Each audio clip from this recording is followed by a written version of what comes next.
Okay, Oscar, get your finger out of your nose because you picked the wrong winner for this one.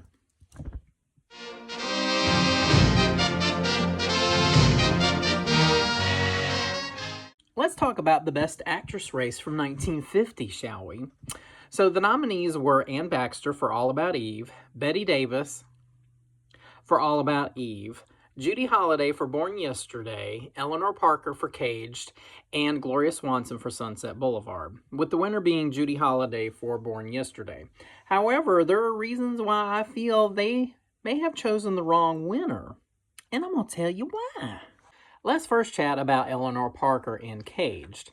Eleanor Parker plays Marie Allen, who is 19, prego, and is in the wrong place at the wrong time and gets thrown in a slammer, accused of being an accessory to a robbery. For the next hour and 37 minutes, we watch Marie as she turns from this timid, naive teenager into this hardened, embittered prisoner. Now, don't get me wrong, Caged is a decent film, and Eleanor Parker turns in a good performance. And in any other year, she might have had a chance, but when she's up against these other powerhouse performances, she was dead in the water before she picked out her gown for the ceremony.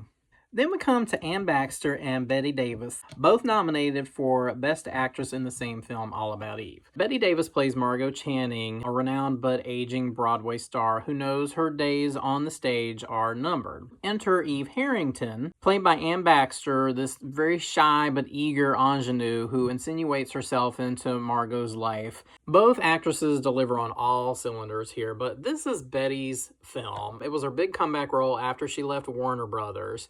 And Anne Baxter was encouraged to campaign for Best Supporting Actress. Unfortunately, she wanted to put herself in the lead category.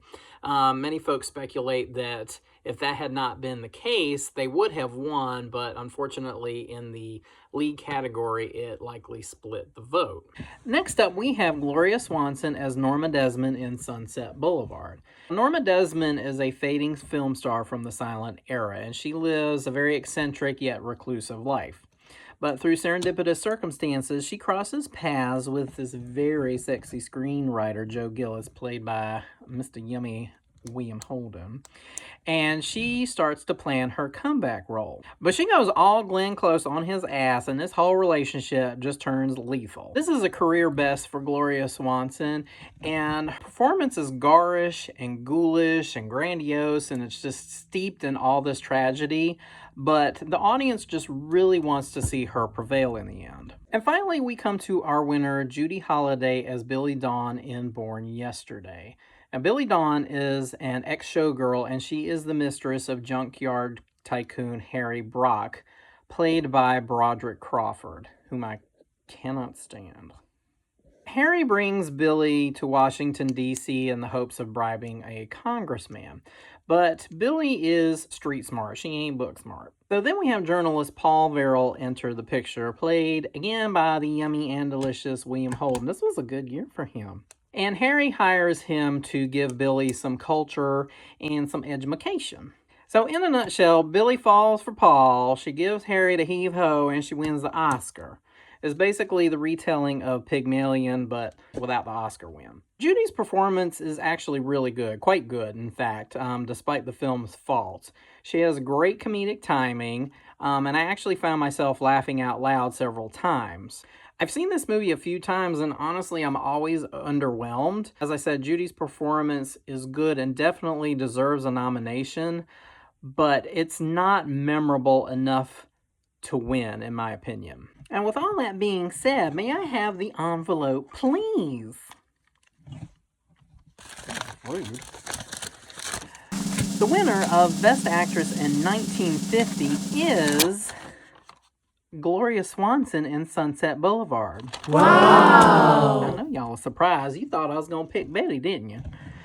Now, maybe 10 years ago, I would have said yes, because All About Eve is one of my favorite films, but so is Sunset Boulevard. And after repeated viewings, I just love Gloria's performance.